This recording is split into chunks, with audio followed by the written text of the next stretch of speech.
A'udzubillahi minasyaitonirrajim. Bismillahirrahmanirrahim. Assalamualaikum warahmatullahi wabarakatuh.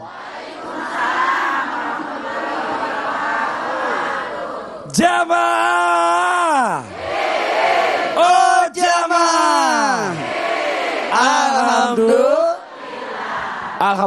Alhamdulillahirabbil alamin. Assalatu wassalamu ala asrofil anbiya'i wal mursalin wa ala alihi washabbihi ajmain, amma ba'du.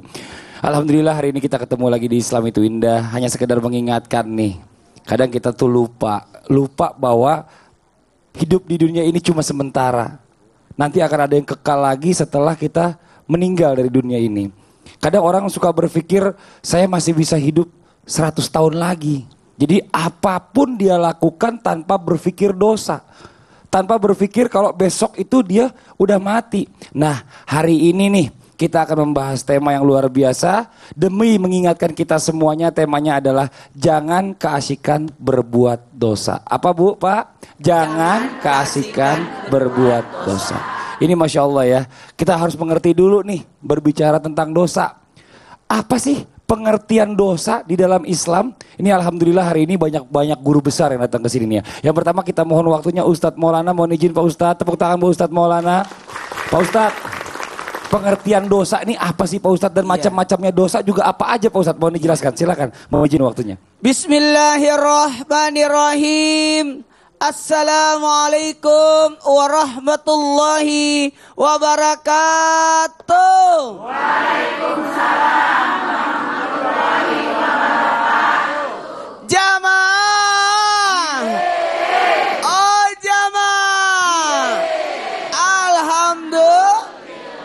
Alhamdulillahirrabbilalamin. Satu bentuk kesyukuran buat kita karena kita dihidupkan setelah dimatikan.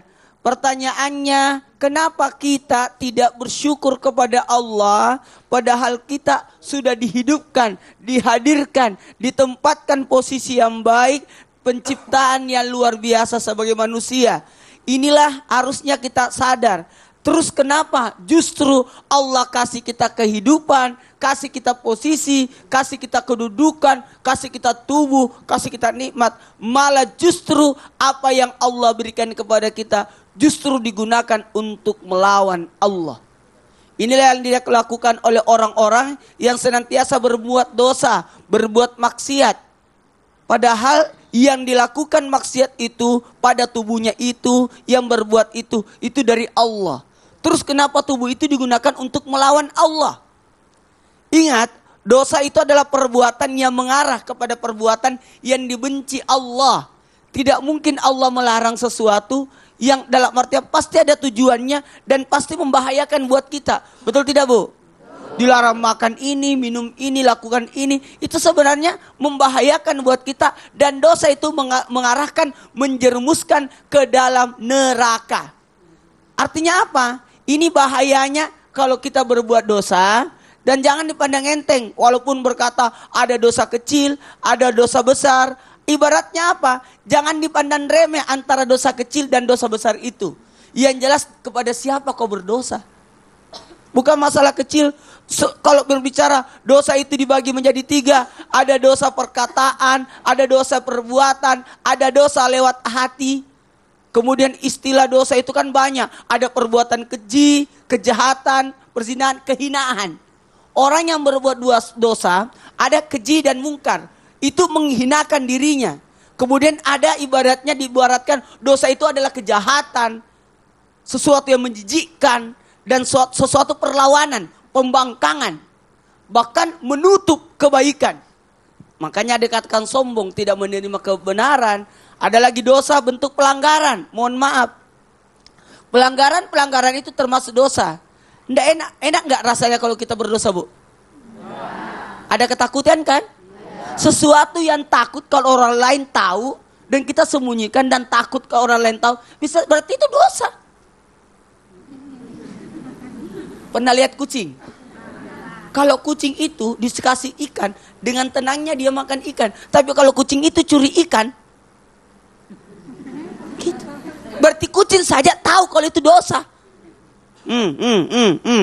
Ingat, dosa itu Umumnya dosa itu meninggalkan kewajiban-kewajiban yang Allah berikan padanya, seperti meninggalkan salat, lari dari zakat, tidak mau menjalankan ibadah puasa. Itu kewajiban yang tidak dilakukan, itu adalah dosa. Apalagi dosa itu ada dosa antara manusia, sehingga ada dosa yang tidak diampuni oleh Allah, dosa syirik. Ada dosa yang diampuni oleh Allah, dosa-dosa kecil. Insyaallah wudu berjatuhan, salat berjatuhan, tersenyum berjatuhan, sedekah. Tapi ada dosa yang tidak dibiarkan oleh Allah. Jadi ada dosa yang tidak diampuni syirik, ada dosa yang diampuni dosa-dosa kecil. Amin. Sehingga sampai kita bersih, sampai dikasih sakit, sampai bersih dan sebagainya, sampai ada kesulitan termasuk menghapus dosa. Tapi dosa-dosa kecil. Tapi ada dosa yang tidak dibiarkan oleh Allah, yakni dosa yang berkaitan dengan sesama manusia. Itu tidak dibiarkan. Biar kaum, ya Allah ampuni dosa aku ambil tanahnya 1 meter. Kau ambil tanahnya orang 1 meter, kau minta ampun sama Allah. Kata Allah, bukan saya kau ambil, tapi tanahnya hambaku. Kembalikan dulu, baru minta maaf, baru minta ampun. Oke? Ya Allah, brosnya aku belum kembaliin. Kembaliin dulu.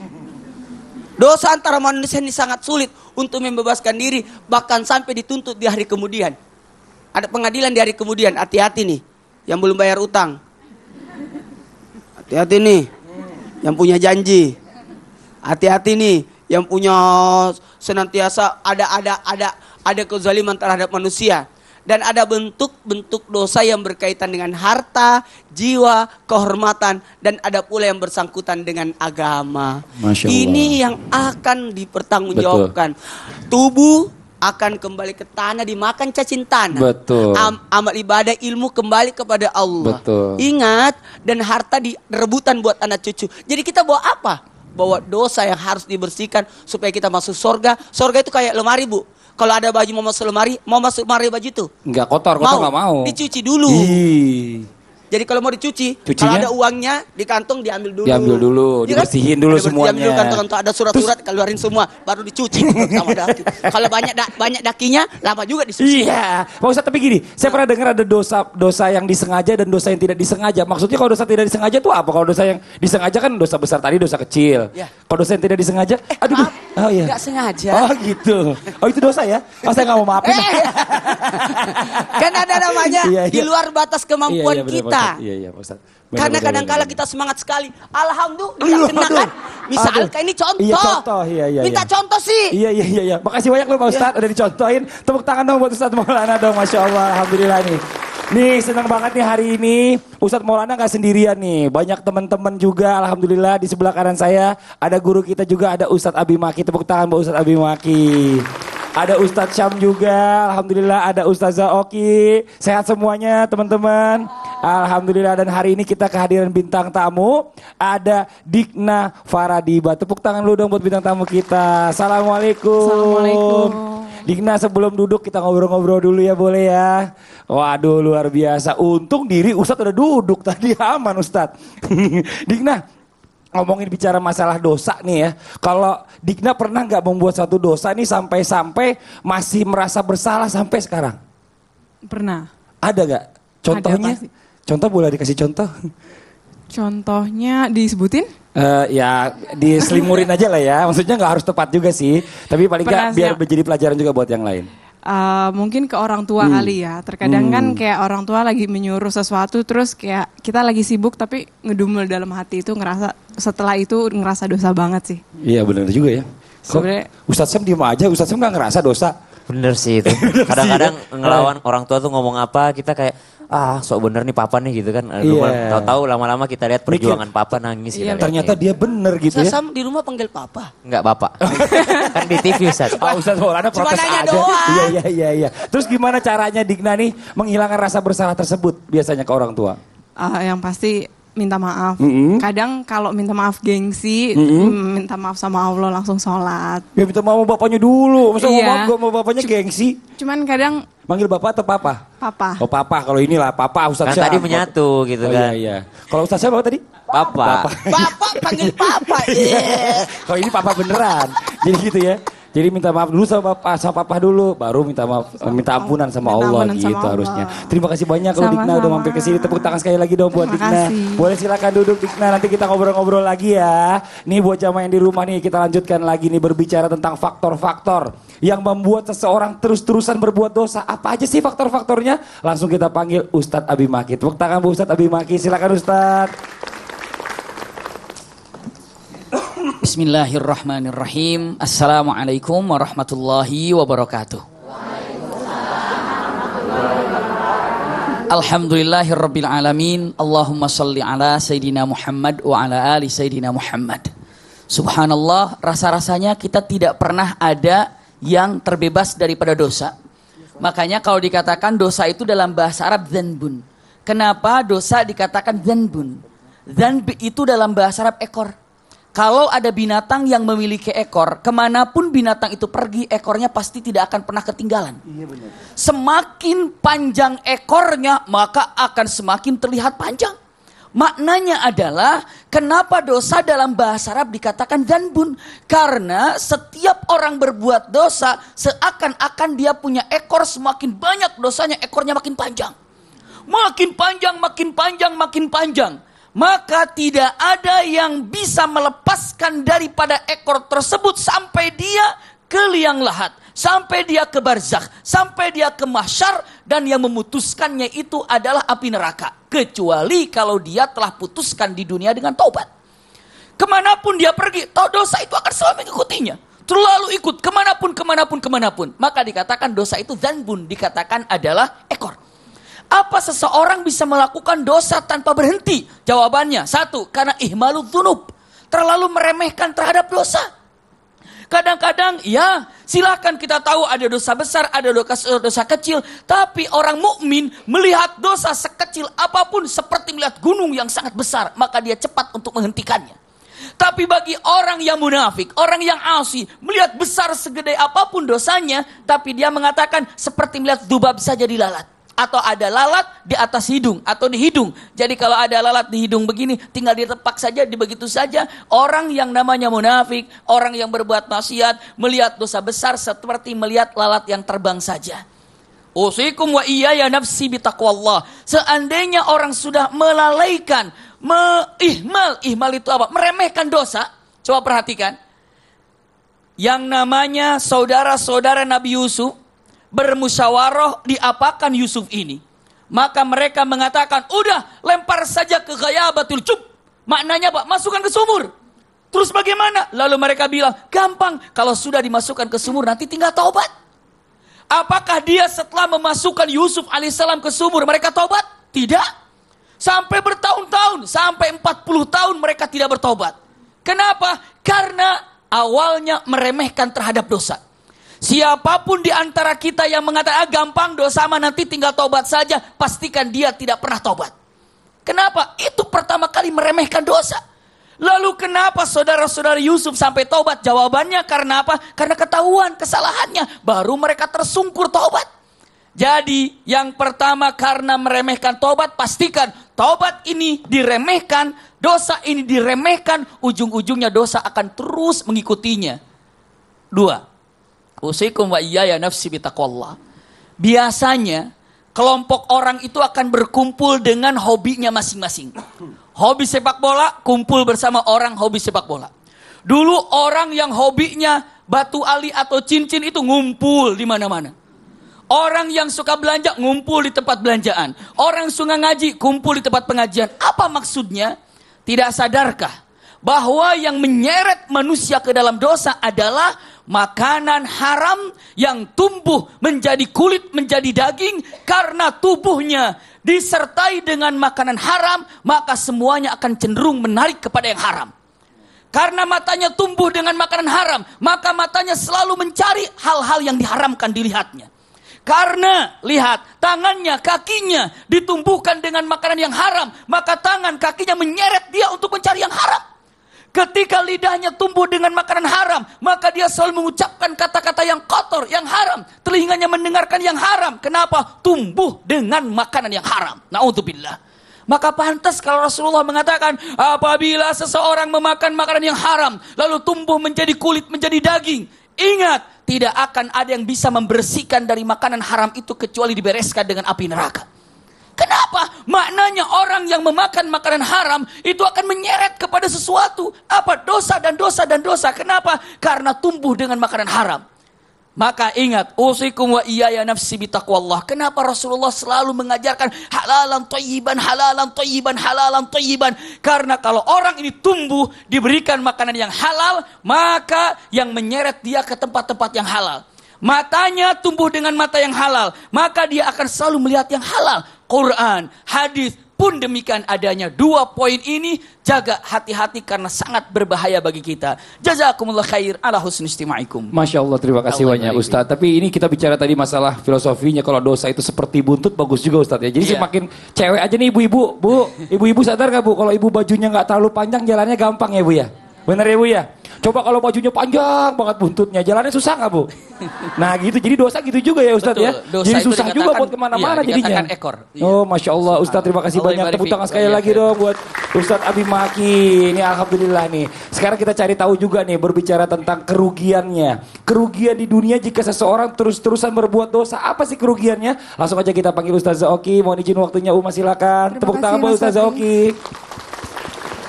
Baik, sebelumnya salam hormat saya untuk Ustadz Maulana, Ustadz Syam, dan Ustadz Abi Maki yang saya sangat menyukai sirah-sirah dari beliau, Masya Allah.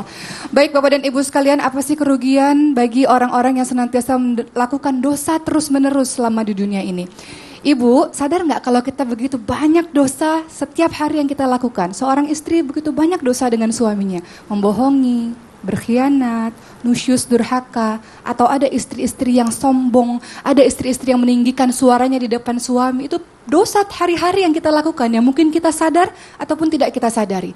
Dosa kita terhadap anak kita, membanding-bandingkan anak satu dengan anak yang lainnya, mencelanya, memukulnya, dan sebagainya adalah dosa yang tanpa kita sadari kita lakukan setiap hari. Atau bahkan dosa kita lakukan pada saudara-saudara kita, tetangga-tetangga kita. Dosa lisan, kadang-kadang perempuan suka gibah, suka gunjing, suka fitnah. Kita nggak tahu beritanya, kita sebarin. Tahu nggak tetangga sebelah beli mobil baru dari mana dan sebagainya.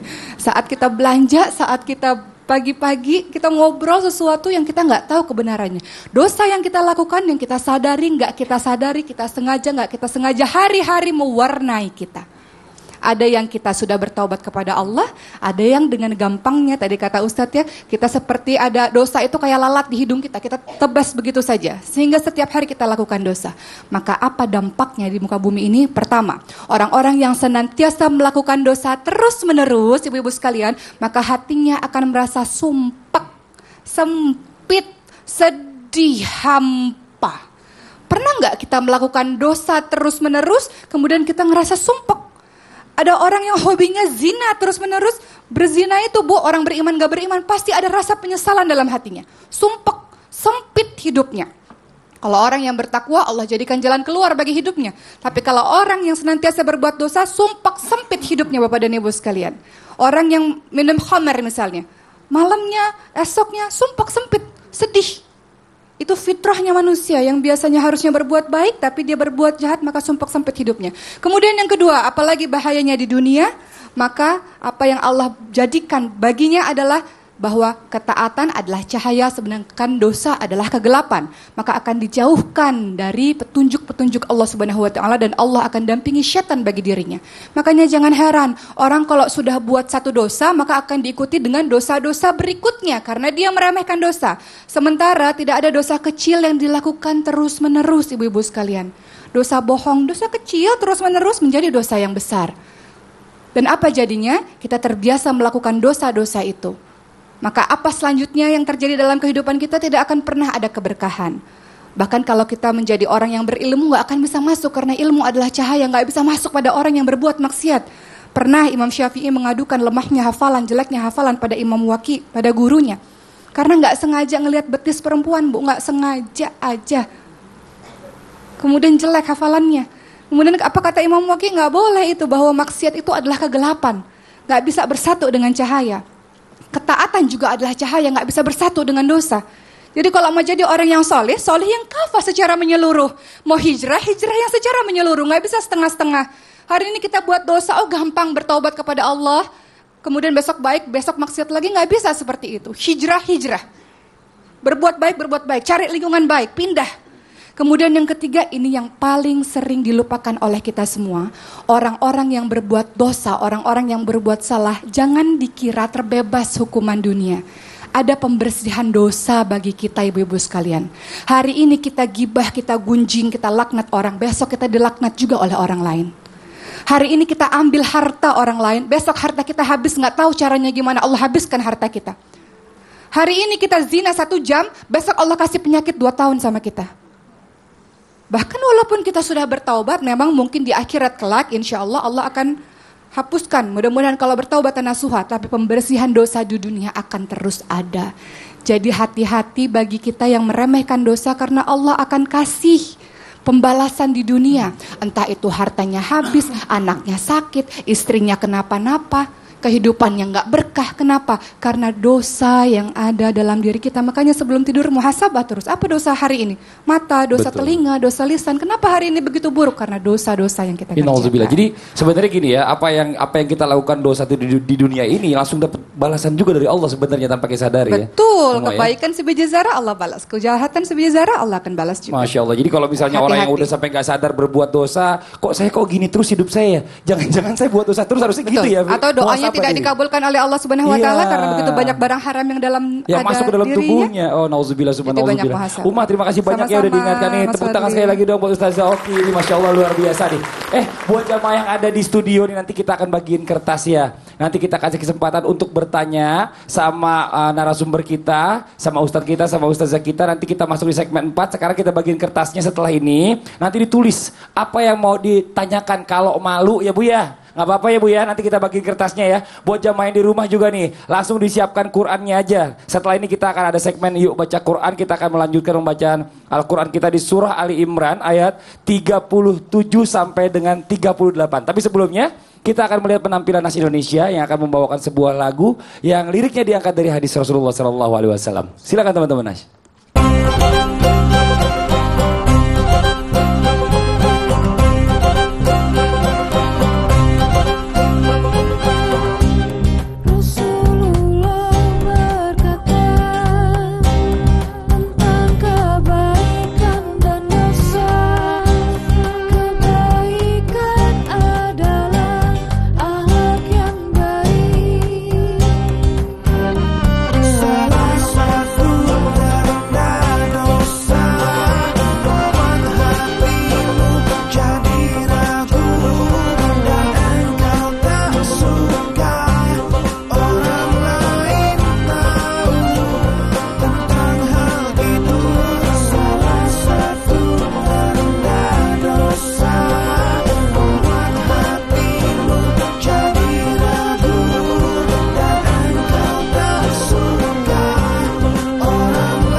Di Islam itu indah, alhamdulillah buat jamaah yang di rumah yang baru bergabung, yang baru selesai sholat subuh. Kita ingatkan lagi tema kita hari ini adalah jangan keasikan berbuat dosa. Dan kita ditemani oleh Dikna Faradiba di sini. Tepuk tangan buat Dikna Faradiba. Dan alhamdulillah tadi di segmen awal dijelaskan oleh Ustazah Oki, ada Ustadz Maulana, Ustadz Abi Maki juga sudah menjelaskan bahwa berbicara masalah dosa dan pengertian-pengertian ini banyak sekali dosa. Ada dosa yang dosa besar, dosa kecil, yang intinya semuanya itu yang membuat kita jadi keji dan mungkar akhirnya. Nah tadi dijelaskan juga oleh Ustadz Abi Maki bahwa apa yang masuk ke dalam tubuh kita ini juga harus kita perhatikan. Karena apa yang kita makan ini menentukan juga nanti arahnya kemana kita akan berjalan nih. Ke arah yang baik atau ke arah yang buruk. Tadi dijelaskan juga oleh Ustazah Oki juga, bagus juga berbicara tentang masalah dosa ini. Dosa ini akan dibalas oleh Allah sebenarnya di dunia ini. Tapi kadang banyak orang yang gak sadar kenapa doanya gak diijabah dan lain-lain macamnya. Nah sekarang nih ya, sebelum kita lanjutkan tausiah dari narasumber, saya mau kasih kesempatan dulu sama Dikna nih. Ada yang mau ditanya gak nih sama narasumber kita? Silakan boleh Dikna. Ada. Ke Ustazah? Ya boleh silakan. Begini Ustaz, saya mau bertanya. Terkadang kan ada seorang teman yang bercanda dengan teman yang lain, tapi tanpa kita sadari bercandaan kita itu menyinggung perasaan teman. Nah itu bagaimana ya Ustaz? Oh gitu. Silakan. Apa Ustadz Maulana dulu mau izin? Kata-kata bercanda sebenarnya bercanda itu tujuannya untuk menghibur, untuk menghangatkan suasana, buat menghilangkan kepenatan, bosan. Itu boleh-boleh saja. Rasulullah SAW pun bercanda, tapi tidak melampaui batas, sepanjang tidak menyakiti, melukai, dan mengambil hak orang atau membuat orang takut. Ini dihindarkan. Jangan bercanda kepada orang yang tidak suka bercanda. Jangan bercanda sesuatu yang perkara yang harusnya serius. Persoalan hukum. Kan ada 3 yang tidak boleh dicandain. Apa itu? Nikah, talak, rujuk. Tuh 2, 3. Nikah, talak, rujuk. Tuh pengadilan jadi saksi dan sebagainya. Jadi boleh-boleh saja. Tapi tujuannya apa? Tanya dulu, kamu bisa bercanda nggak gitu ya? Kalau nggak bisa nggak usah deh, jangan diajak bercanda gitu ya Ustaz ya. Karena takutnya ntar nggak bisa diajak bercanda malah jadi ngambek lagi dia. Ustaz Abi Maki mau izin ditambahkan? Iya, bismillahirrahmanirrahim.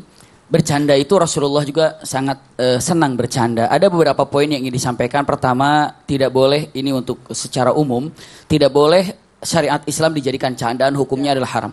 Tidak boleh yang namanya Quran, hadis, para sahabat, para nabi, syariat, termasuk daripada sunnah Rasul tidak boleh dijadikan candaan. Imam misalnya yang kelihatan mata kakinya atau yang berjenggot atau baca Quran dimainkan, itu semua tidak boleh dijadikan candaan karena ini adalah bagian daripada syariat. Ini pertama. Yang kedua, tidak boleh ada dusta kalau dalam percandaannya. Ngeri sekali. Dilaknat oleh Allah bagi orang yang bercerita lucu padahal dia dusta. Ya, dan yang lebih penting lagi, usikum wa iyaya nafsi bitaqwallah, ini tidak kalah pentingnya. Ternyata di dalam candaan ini jujur, tidak boleh ada dusta ketika dalam percandaannya. Jadi istilahnya jujur aja. Ketika Rasulullah SAW mengatakan, kalian ini matanya ada yang putihnya, kaget. Ternyata memang semuanya ada putihnya. Kalau hitam semua repot juga ya. Jadi seperti itu. Wallahu a'lam. Ustaz Syam silakan ditambahkan. Makanya di akhir surah Al-Baqarah ada doa Rabbana la tu'akhidna in nasina au akhtana gitu kan. Ya Allah, jangan kau hukum kami, jangan kau timpakan kepada kami apa yang kami nggak sengaja, apa yang nasina yang kami lupakan dan juga yang kami nggak sengaja. Maksudnya apa? Hal-hal seperti ini pasti akan terjadi. Kita nggak sengaja melukai hati seseorang pasti akan terjadi. Makanya Rasulullah ingatkan salamatul insan fi hifdzil lisan. Keselamatan manusia adalah tergantung bagaimana dia menjaga lisannya. Belum tentu kita apa yang mereka rasakan itu sama dengan apa yang kita rasakan. Masya Allah. Uma silakan ditambahkan. Ada dosa kita pada Allah, ada dosa kita pada manusia. Dosa pada Allah mudah saja, taubatan nasuha, menyesal, berhenti melakukan kebaikan untuk menutupi kesalahan kemarin. Tapi dosa pada manusia tambah satu lagi, kita kembalikan hati dia yang terluka. Jadi minta maaf dan bukan sekedar maaf, tapi kembalikan hatinya seperti sedia kala. Ya, untuk mendapatkan ridhonya. Jangan sampai kita meninggal dunia dalam keadaan orang masih marah sama kita. Itu memberatkan kita nanti di azab kubur. Iya, jadi gitu jelas ya Dikna ya. Ada macam-macam tadi yang ada yang nggak boleh bercandain, yang berupa syariat nggak boleh dibuat bercandaan, ya kan. Berikutnya juga kalau misalnya bercanda bikin teman sakit hati, minta maaf dulu karena nanti takutnya nanti di akhirat dia nuntut, repot nanti amal kita diambil-ambil sama mereka. Betul Uma ya? Ini Masya Allah. Jadi jelas ya Dikna ya.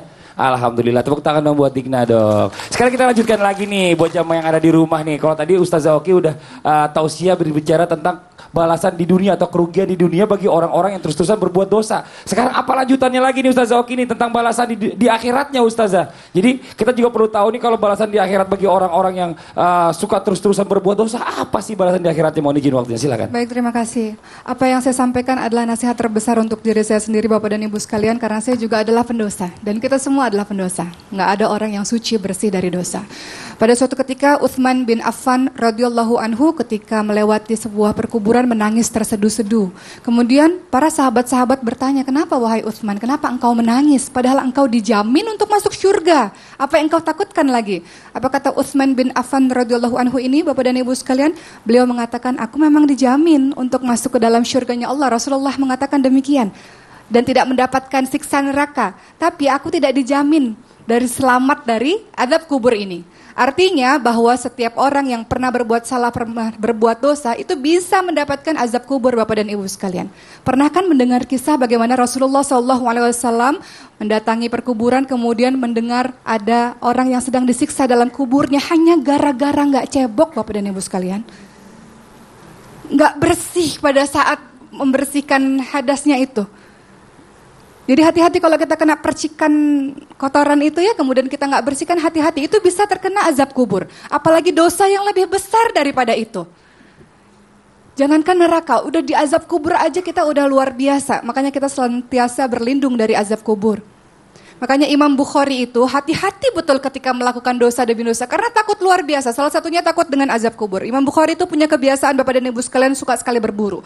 Pada suatu ketika ingin berburu, ingin memanah, tapi panahnya kena pagar orang dikit aja. Kemudian ketakutannya luar biasa, saya nggak jadi berburu. Saya mau ganti nih pagar tetangga saya yang kena sedikit itu. Padahal tetangganya yang bilang, nggak apa-apa wahai Imam Bukhari, wahai Syekh nggak masalah. Bahkan rumah saya jadi milikmu nggak masalah. Kemudian apa yang dilakukan Imam Bukhari? Sujud syukur dan sodakoh beribu-ribu dirham. Sebagai wujud rasa terima kasihnya karena tidak punya musuh selama di muka bumi. Jadi jangan cari-cari musuh. Jangan buat dosa yang aneh-aneh. Karena kita akan mendapatkan azab kubur. Itu bahaya yang pertama nanti. Belum nyampe di akhirat, belum nyampe di neraka, udah dapat azab kubur. Hati-hati dengan dosa. Kemudian yang kedua apa? Salah satunya dari perbuatan dosa yang kita lakukan gak bisa cium bau syurga. Bahwa dalam hadis riwayat Muslim, Rasulullah SAW ingatkan pada kita, Rasul pernah ngelihat dua golongan yang belum pernah kelihatan sebelumnya di masa Rasulullah. Bahwa ada orang, sebuah kaum yang bawa cambuk untuk memukul manusia. Ini artinya penguasa-penguasa atau orang-orang yang berkuasa tapi zolim pada orang lain. Kemudian ada perempuan-perempuan yang berpakaian tapi telanjang. Berlenggak-lenggok, kemudian di kepalanya ada seperti punuk unta yang miring. Orang begini gak bisa cium bau surga. Boro-boro masuk surga gak cium bau surga. Nggak bisa cium bau surga hanya karena berpakaian tapi telanjang. Apa maksud berpakaian tapi telanjang? Pakaiannya ketat. Apa beda celana ketat sama nggak pakai celana, Bu? Cuman warnanya aja ya, Bu ya. Tapi udah kelihatan bentuknya. Laki-laki udah tahu tuh bentuknya begitu. Ya, ini orang-orang yang nggak bisa cium bau surga sama sekali. Mereka suka digoda dan orang suka menggoda mereka. Sementara perempuan ini marwahnya, harga dirinya tinggi, wibawanya tinggi. Tapi bagi perempuan-perempuan yang gampangan seperti ini, nanti di hari akhir, maka nggak bisa cium bau surga. Boro-boro dapat surga, cium bau surga aja nggak bisa. Ini orang yang seperti ini, hati-hati. Kita berlindung dari perbuatan-perbuatan yang seperti ini. Berpakaian tipis, menampakkan aurat, dan berbangga dengan kejahatan yang kita lakukan. Bahkan di zaman sekarang, orang-orang dengan bangga mengupload foto-foto maksiatnya di sosial media. Nah ini udah jadi dosa jariah, bukan jadi dosa dirinya sendiri tapi dosa jariah. Sebagaimana orang mengikuti dia, sebegitu pula dosa yang akan dia dapatkan. Kemudian apalagi yang ketiga, bangkrut tentu saja. Orang-orang yang buat dosa di hari akhirnya bangkrut dan dimasukkan ke dalam nerakanya Allah. Bangkrut itu maksudnya apa sih? Kita buat zolim sama orang lain dan kita anggap itu sepele. Padahal orang lain sakit hati luar biasa dengan perkataan dan lisan kita yang tajam. Dengan perbuatan kita yang jahat. Di hari akhir, ini sudah masyhur sekali. Orang yang kita zolimi itu, Bu, dia dapat semua pahala-pahala dari orang yang zolim terhadapnya. Dan kemudian dosa-dosa orang yang dia zolimi diserahkan kepada orang yang menzoliminya. Ibadahnya bagus, sholatnya bagus, ngajinya bagus, tapi mulutnya tajam banget, suka nyakitin orang. Perbuatannya kasar, suka nyakitin orang. Hati-hati, dia dimasukkan ke dalam nerakanya Allah. Allah Maha Adil dan Allah tidak tidur. Allah melihat siapa orang yang berbuat dosa, berbuat jahat kepada orang lain. Kullu bani Adam khata' wa khairul khata' at-tawwabun. Semua kita salah. Masya Allah. Tapi yang terbaik yang bertaubat kepada Allah Subhanahu wa Kalau taala. zaman sekarang udah susah nih Uma nih. Banyak kejadian-kejadian, contoh-contoh kecil aja ya mungkin ya buat jamaah yang ada di rumah juga nih, yang kadang-kadang nyerempet mobil orang gitu loh. Bukannya minta maaf, boro-boro mau ganti rugi, kabur langsung kabur kemana tahu. Betul, padahal nah ini tadi kan dijelaskan mau manah aja, kenapa pagar orang aja minta maaf, langsung sedekah. Apa salahnya kita katakan qaulus salamah, assalamualaikum. Kita doakan kepada banyak orang untuk keselamatan, kesejahteraan, keberkahan baginya. Iya Allah, terima kasih banyak Uma. Terima kasih Tepuk tangan dong sama-sama. buat Ustazah Oki. Ini alhamdulillah nih buat jamaah yang ada di studio dan juga jamaah yang ada di rumah. Ayo kita belajar ngaji lagi, kita lanjutkan ya. Sekarang dipegang Al-Qur'annya masing-masing, dibuka surah Ali Imran ayat 37 sampai dengan 38. Udah siap semua yang di studio? Udah oke semuanya ya? Yang di rumah juga udah siap? Kalau gitu langsung aja kita masuk ke segmen. Yuk baca Quran.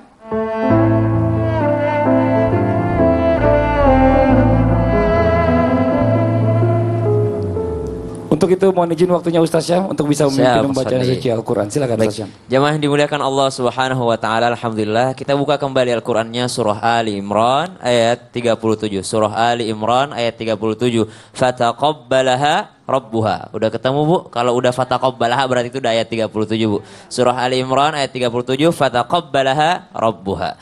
أعوذ بالله من الشيطان الرجيم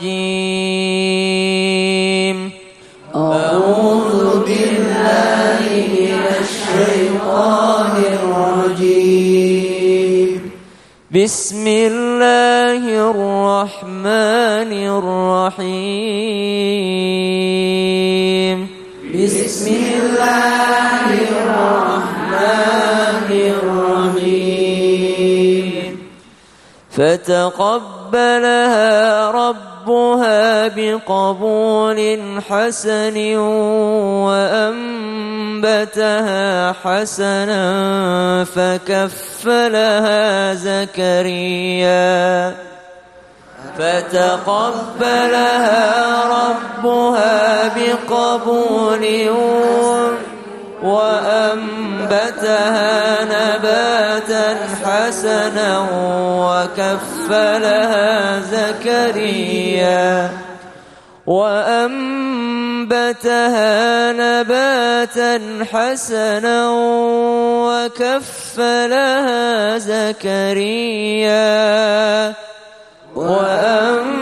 وأنبتها نباتا حسنا وكفلها زكريا كلما دخل عليها زكريا المحراب وجد عندها رزقا كلما دخل عليها زكريا المحراب وجد عندها رزقا قال يا مريم أنى لك هذا قال يا مريم أنى لك هذا قالت هو من عند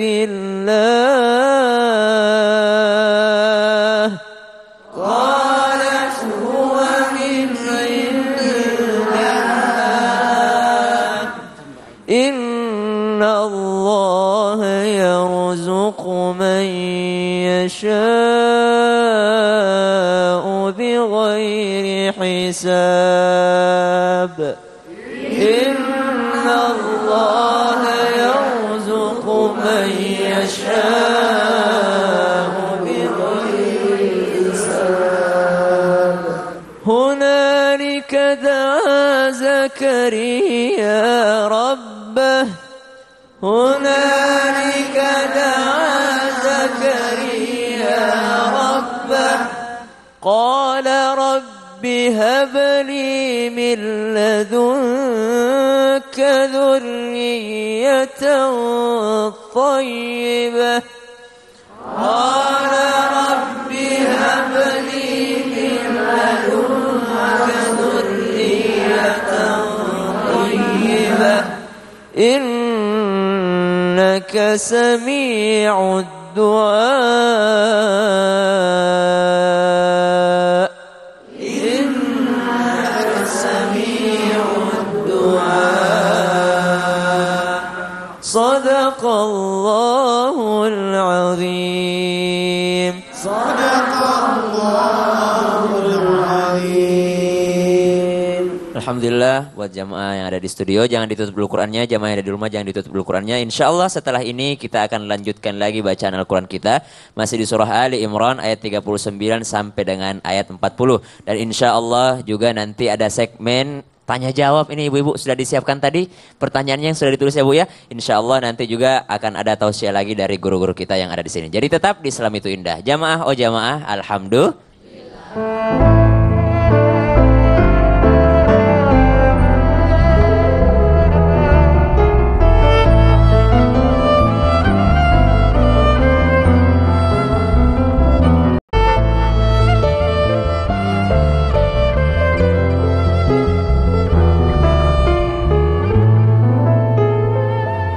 Jamaah yang dimuliakan Allah Subhanahu wa taala, kembali lagi di Islam itu Indah. Alhamdulillah bisa dibuka kembali Al-Qur'annya ibu-ibu di surah Ali Imran ayat 39, dan bagi jamaah yang baru bergabung silahkan dibuka Al-Qur'annya surah Ali Imran ayat 39.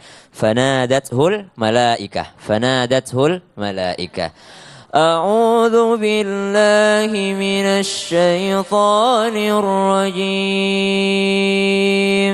A'udzu billahi minasy syaithanir rajim.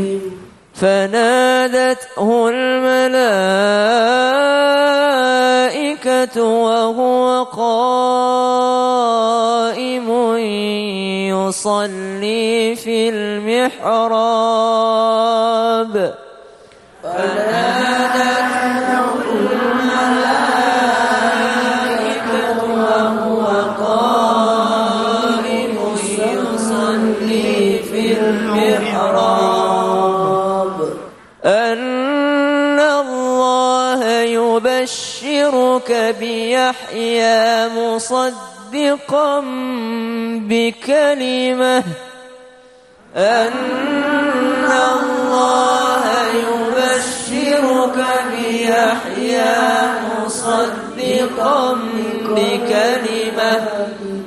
مصدقا بكلمة من الله وسيدا وحصورا ونبيا. مصدقا بكلمة من الله وسيدا وحصورا ونبيا. وسيدا وحصورا ونبيا من الصالحين. وسيدا وحصورا ونبيا من الصالحين. قال رب أنى يكون لي غلام. قال رب أنى يكون لي غلام وقد بلغني الكبر وامرأتي عاقر. وقد بلغني الكبر وامرأتي عاقر. قال كذلك الله يفعل ما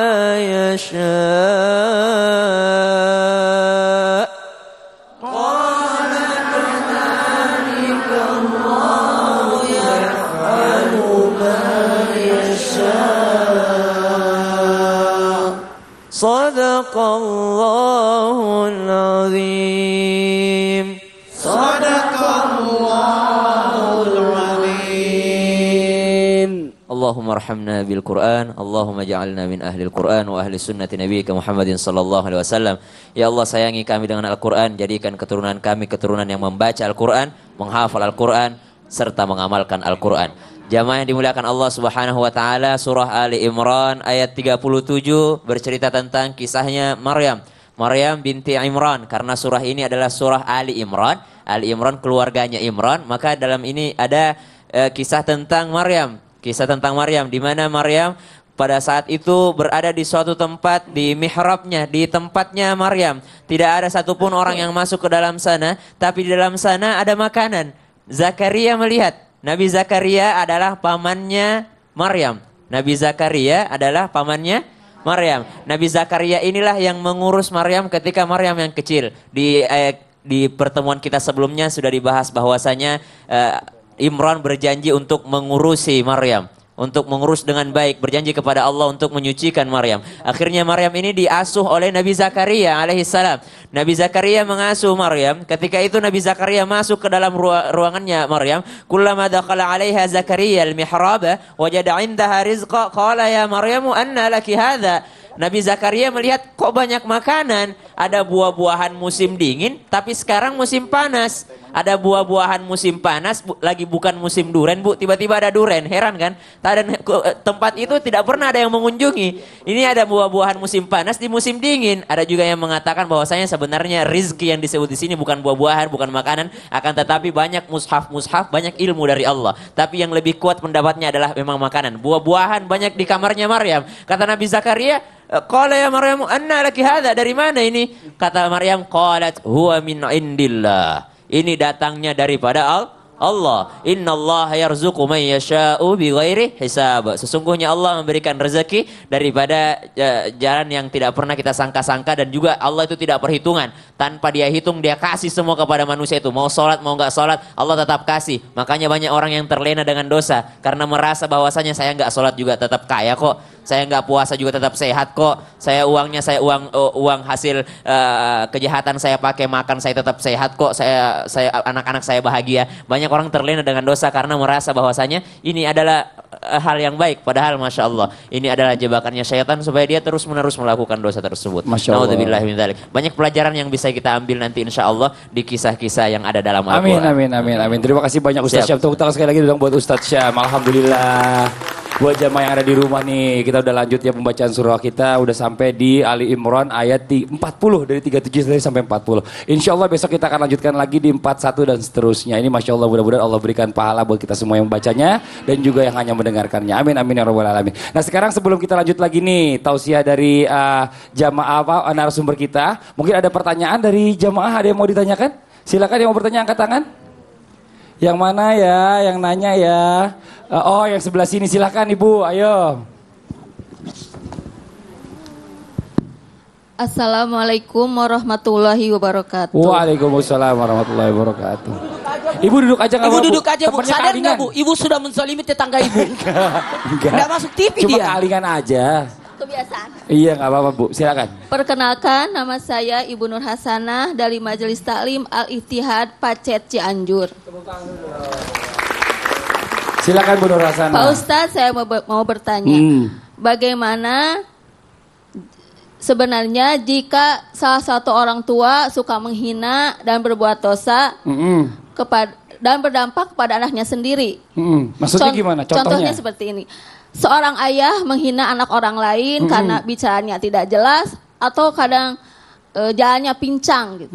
Kemudian anaknya sendiri tidak bisa bicara dan tidak bisa berjalan. Bagaimana hal seperti itu? Apa karena orang tuanya dosanya jadi ditanggung sama anaknya gitu ya? Atau gimana? Oh gitu. Oke, kalau gitu biar satu-satu deh. Yang deket dulu deh, Umar dulu deh, jawab, silakan Umar, mohon izin.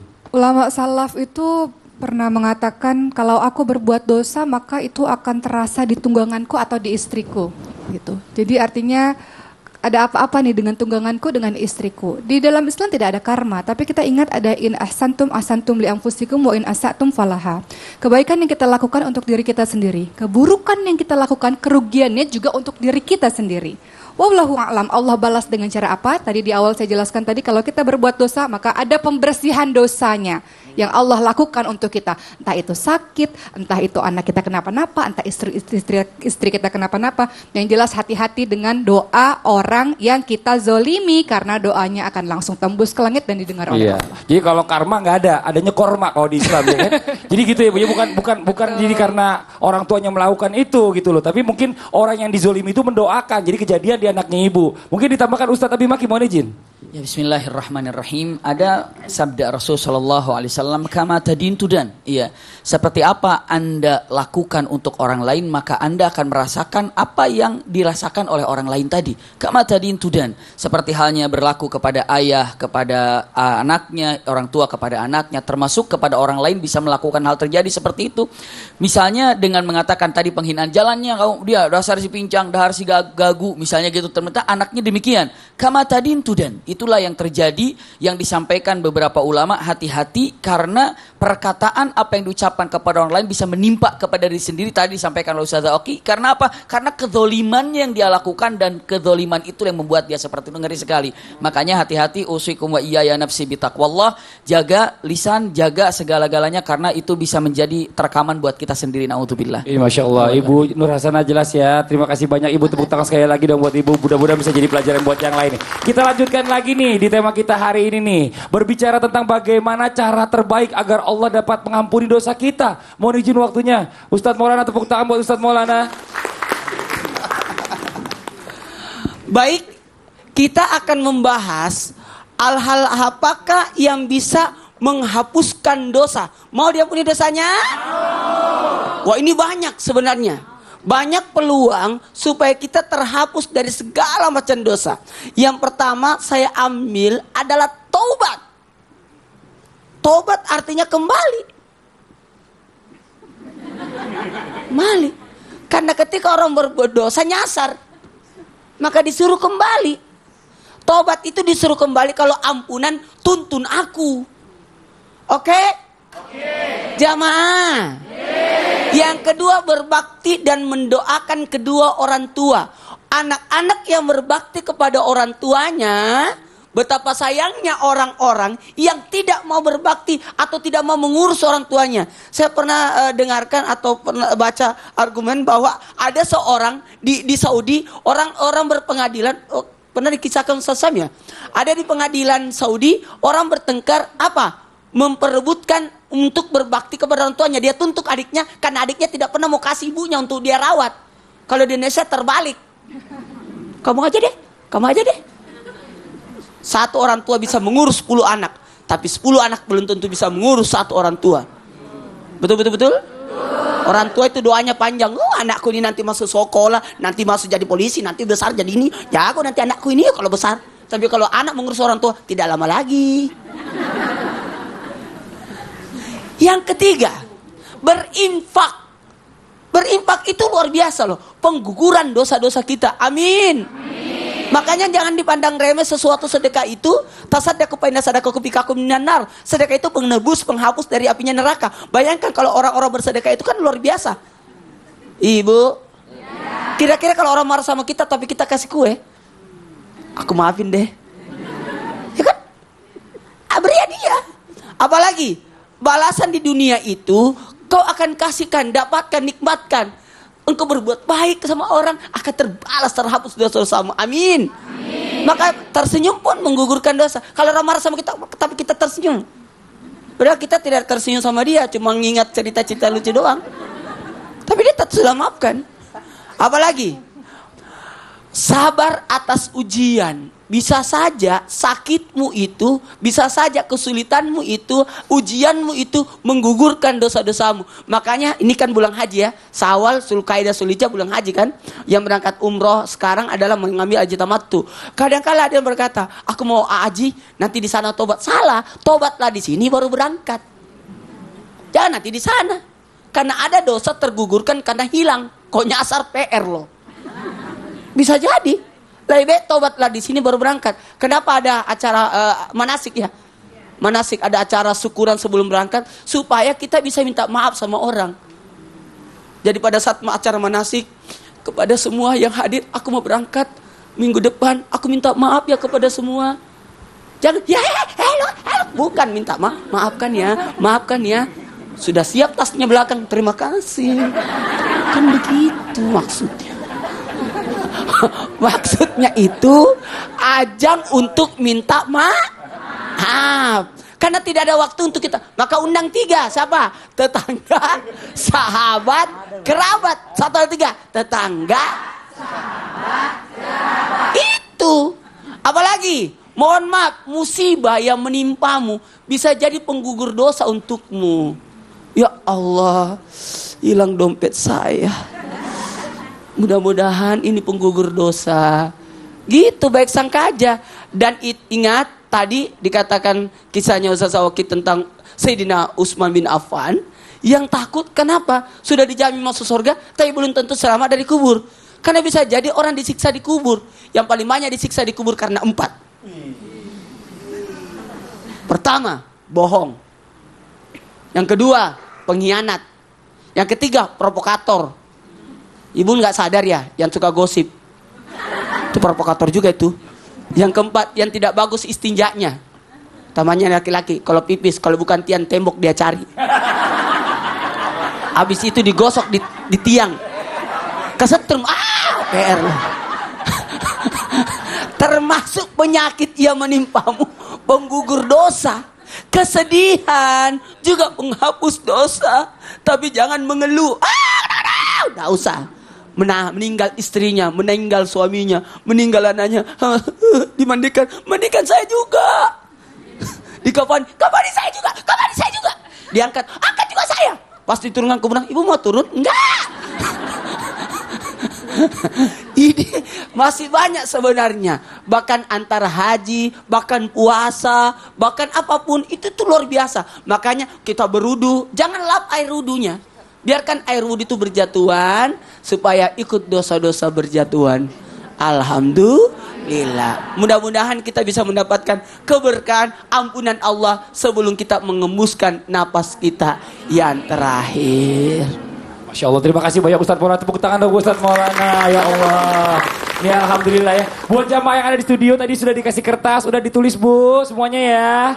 Udah, sekarang kasih kesempatan terakhir. Ayo tulis. Setelah ini akan dijawab nanti insya Allah. Ini buat jamaah yang di rumah ini masih banyak yang akan dibahas ya. Akan dibahas di tema kita hari ini. Jadi jangan kemana-mana, tetap di Islam itu Indah. Jamaah. Oh jamaah. Alhamdulillah. Salah satu tanda dosa membuat hatimu jadi ragu dan engkau tak suka orang lain tahu tentang hal itu. Salah satu tanda dosa membuat hatimu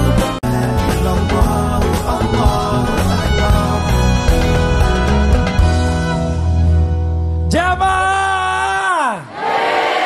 Oh jamaah. Alhamdulillah nih kita sudah memilih pertanyaan yang sudah masuk nih dari jamaah. Udah ada di tangan saya. Akan dijawab langsung oleh Ustadz Abi Maki. Yang pertama kita kasih kesempatan kehormatan buat bintang tamu. Silahkan Dikna dibacakan. Assalamualaikum. Ustadz, bagaimana sih cara bikin suami tersenyum? Setiap hari saya lihat suami cemberut terus. Saya jadi capek sendiri. Iya. Ahoy. Gimana Ustadz? Pertama suruh nonton Islam itu Indah. Iya benar. Tepuk tangan dong Bu. Iya. Bismillahirrahmanirrahim itu serius ya. Serius Pertama ini nonton alhamdulillah itu, ya. mudah-mudahan. Jadi, selanjutnya untuk membuat suami tersenyum itu si istri harus lebih mengetahui apa yang membuat suami tidak tersenyum. Maka itulah yang harus dicarinya. Istilahnya ada perkataan untuk semuanya, jangan selalu mengelap air mata yang mengalir dari seseorang, tapi carilah sumber masalah kenapa air mata itu mengalir. Ya, jangan sampai melihat ini berusaha untuk membuat suami tersenyum tapi tidak tahu apa penyebabnya. Mungkin penyebabnya dari istrinya mungkin apa dan bagaimana, tolong introspeksi seperti itu. Mungkin kurang servis. Iya. Suaminya kurang diservis. Saya nggak enak ngomong itunya. Dibawa ke bengkel, Bu. Dibawa ke bengkel suaminya. Jadi gitu ya, kita nggak tahu ya. Jadi ibu lebih mengerti sebenarnya. Mengerti sebenarnya. Oke, itu buat yang tadi bertanya itu mudah-mudahan jelas tuh. Yang selanjutnya nih, Pak Ustadz mau nanya, bagaimana cara yang ampuh untuk mengontrol diri sendiri terhadap suami yang penghasilannya lebih rendah dari dia. Nah, saya sering tidak sadar merendahkan suami saya karena penghasilannya segitu-gitu aja. Saya tahu salah, tapi sebel juga sama suami saya. Gimana ya Pak Ustadz? Ini udah gitu sebel lagi sama suaminya. Iya. Rese juga nih istrinya nih. Betul. Jadi ini adalah yang harus dipegang awal pertama kali pernikahan. Niatkan bahwa nikah itu untuk ibadah. Iya, untuk ibadah. Dan jujur wanita ini seluruhnya insya Allah sangat tahan dengan yang namanya penghasilan kurang, sangat tahan. Dengan apapun terjadi kepada suami sangat tahan. Tapi kalau sudah suami akhlaknya tidak baik, wanita tidak tahan. Iya. Yang terpenting akhlak suami itu baik. Kalau penghasilan kurang misalnya itu tidak terlalu jadi masalah. Wanita banyak tahan masalah itu. Tapi kalau seandainya sudah laki-laki akhlaknya tidak baik, tidak. Tapi punten, hal yang perlu diperhatikan bagaimana caranya. Syukuri penghasilan dari suami yang ada. La in syakartum la azidannakum. Punten. Penghasilan yang ada bukan hanya berupa uang. Kesehatan juga rizki, suami soleh juga ada rizki, anak sehat juga ada rizki. Tolong jangan sekali-kali mengorek-ngorek kenikmatan yang belum didapatkan, tapi carilah kenikmatan yang belum disyukuri. Ingat ada satu perkataan sangat baik sekali. Seandainya kita pandai mengorek-ngorek nikmat yang belum disyukuri, pastikan yang lain nikmat itu akan datang. Betul. Tapi jika selalu mengorek-ngorek nikmat apa yang didapatkan, yang ada akan sirna. Ngeri sekali. Maka kuncinya adalah lebih banyak bersyukur. Lebih banyak bersyukur. Dan buat suami juga ya, kalau misalnya nafkah lahirnya kurang, kasih lebih di nafkah batin. Betul. Dan ini saya pernah sampaikan juga di acara Islam itu indah ini. Usikum wa iyaya nafsi bitaqwallah. Tidak ada nafkah yang paling indah, paling besar pahalanya kecuali suami memberikan nafkah kepada istrinya. Masya Allah. Ini dia. Selanjutnya nih Ustadz Ya, nih. silakan. Apa hukumannya bagi suami yang hanya bisanya menyuruh istri dan anak sholat, tapi dia malah nggak sholat? Ya, ini gimana sih suaminya nih? Ini adalah satu hal yang kabura maqtan indallahi an taqulu ma la taf'alun. Ya.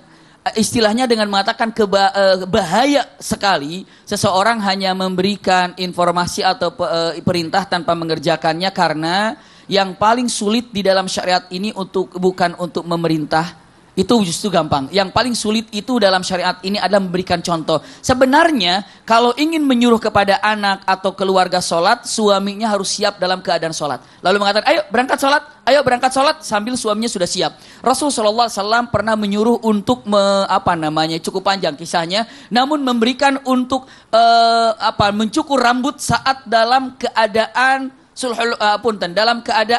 waktu umroh, ya, dalam keadaan umroh.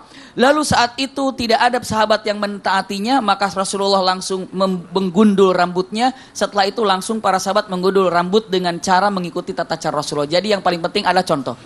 Jadi suami harus mencontohkan dulu baru minta yang lain ya. Satu lagi nih Ustadz, ini lucu juga nih. Silakan. Bagaimana caranya, bagaimana sih cara biar uang belanja saya dinaikin sama suami? Saya udah ngerayu, tapi dia tetap aja saya nggak dikasih, suami saya nggak ngasih uang belanja tambahan. Mungkin penghasilannya cuma segitu, mungkin juga. Ini gimana sih nih istrinya nih menagih yang enggak aja ya? Betul, tapi kalau seandainya ingin dinaikkan lebih tinggi lagi, usikum wa iyaya nafsi bitaqwallah, mungkin suami akan memberi lebih ketika istri memberikan, boleh dibilang ini keperluannya begini, ini kurang, insya Allah dengan kata-kata baik bisa disampaikan. Iya. Selanjutnya satu lagi nih Ustaz, bolehkah istri membantah perintah suami? Kalau boleh dalam hal apa saja? Iya, la ta'ata li makhluk. Jadi istilahnya la ta'ata li makhluqin, artinya tidak ada ketaatan sesungguhnya kepada makhluk, taat itu hanya pada Allah Subhanahu wa taala. Maknanya adalah ketika suami memerintahkan sesuatu, istri wajib taat, tapi ketika ketaatan itu melanggar daripada syariat ataupun ketaatan kepada Allah, maka tidak wajib untuk mentaatinya. Masya Allah, alhamdulillah. Ini masih banyak sebenarnya pertanyaan, cuma waktu membatasi kita nih Ustadz nih. Iya, jadi nanti yang belum sempat dibacakan gak usah tersinggung ya. Nanti langsung tanya aja sama narasumbernya sendiri selesai acara. Ini Masya Allah. Ini langsung aja kita lanjutkan nih Ustadz Abi Maki, masih di tema kita hari ini nih. Hal-hal apa saja yang harus dilakukan agar dijauhkan dari perbuatan dosa Ustadz? Mohon izin waktunya, silakan. Allah barik fiik. Bismillahirrahmanirrahim. Singkat dari perkataan, hal-hal apa saja yang bisa menjauhkan diri daripada perbuatan dosa. Teringat satu kalimat yang ada bahwa Rasulullah SAW selalu meminta kepada Allah agar hatinya ditetapkan untuk selalu takarrub kepada Allah Subhanahu wa taala. Semakin dekat dengan Allah, maka semakin menjauh daripada maksiat. Saat ada terang, maka gelap akan sirna. Maka tidak pernah Rasulullah meninggalkan satu doa dengan doa yang paling indah dengan kata-kata ya muqallibal qulub, tsabbit qalbi ala imanik, tsabbit qalbi ala mahabbatik, tsabbit qalbi ala ta'atik. Silahkan. Ini pertama. Kedua, Masya Allah, indah dari perkataan Ibrahim al-Adham. Ketika seorang laki-laki anak muda datang, ya Syekh, ya Imam, kami ini hobi maksiat, kami hobi sekali maksiat. Bagaimana caranya agar saya bisa menghindari dari maksiat itu? Ibrahim Al-Adham mengatakan kata-kata yang sangat indah. Pegang oleh engkau. Bahkan aku perintahkan kalian berbuat maksiat, kamu silahkan berbuat maksiat tapi dengan syarat. Masya Allah, ini anak muda sangat senang sekali. Ya Imam, engkau memberikan fatwa kepada kami agar kami bisa melakukan maksiat dengan beberapa syarat. Iya, aku perintahkan kamu untuk maksiat dengan beberapa hal. Apa wahai Imam? Satu, jangan maksiat di bumi Allah. Bingung. Ya Imam, saya tidak boleh maksiat di bumi Allah sementara semua ini milik Allah. Lalu Ibrahim Al-Adham menjawab dengan tegas, jika Anda masih berbuat di bumi Allah maksiat, Anda tidak punya malu. Tinggal di bumi Allah lalu Anda berbuat maksiat di atasnya. Yang kedua Imam, dijawab oleh Imam. Yang kedua adalah jangan berbuat maksiat dengan rizki yang Allah berikan kepada kalian. Maksudnya apa? Kalau ingin berbuat maksiat mata, jangan gunakan mata ini karena mata ini dari Allah. Kalau ingin berbuat maksiat dengan telinga, dengan hidung, dengan lisan, jangan gunakan hidung dan lisan dan telinga ini. Kenapa? Karena itu datang dari Allah. Jangan berbuat maksiat dari apa-apa yang telah diberikan oleh Allah. Ya Imam, ini semuanya datang dari Allah. Berarti Anda kalau masih melakukan maksiat dengan nikmat yang Allah berikan, Anda tidak punya rasa malu. Subhanallah. Yang ketiga Imam, yang ketiga Anda tidak boleh berbuat maksiat Punten, selagi Anda masih bisa dilihat oleh Allah.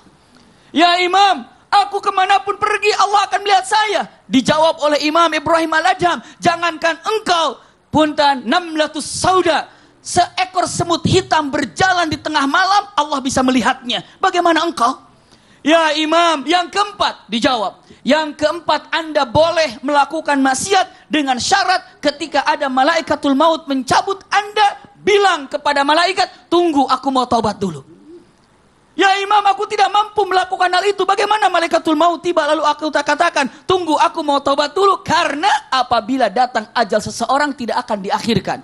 Yang kelima Imam, yang kelima, jika engkau mau melakukan maksiat, nanti ketika engkau ditarik oleh Zabaniyah, kamu lari dan masuk ke dalam sorga. Tersungkur dan sujud mengatakan, ya Imam, bagaimana orang akan berlari ketika ditarik oleh Zabaniyah menuju neraka? Mampukah orang untuk berlari ke sorga? Dijawab oleh Imam Ibrahim Al-Adham, mustahil. Maka dia, Allahumma tub alayya fa innaka antat tawwabur rahim. 5 poin yang harus kita pegang, yang membuat benteng kita kokoh, sehingga mustahil orang bisa berlari daripada kesalahan yang ada di deritanya, kecuali 5 poin ini dipegang. Ini adalah nasihat terindah disampaikan oleh Ibrahim Al-Adham. Usikum wa iyaya nafsi bitaqwallah. Lalu apalagi yang dikatakan para alim ulama? Nomor 1 tadi disampaikan. Nomor 2 nasihat Ibrahim Al-Adham. Yang keempat, untuk menjauhi daripada maksiat adalah perbanyak amal soleh. Karena semakin banyak amal soleh, semakin menjauhkan daripada kerugian maksiat. Masya Allah. Masya Allah. Dan ada trik supaya kita tidak berbuat maksiat buat penonton yang lagi nonton Jamaah Islam itu Indah dimanapun berada.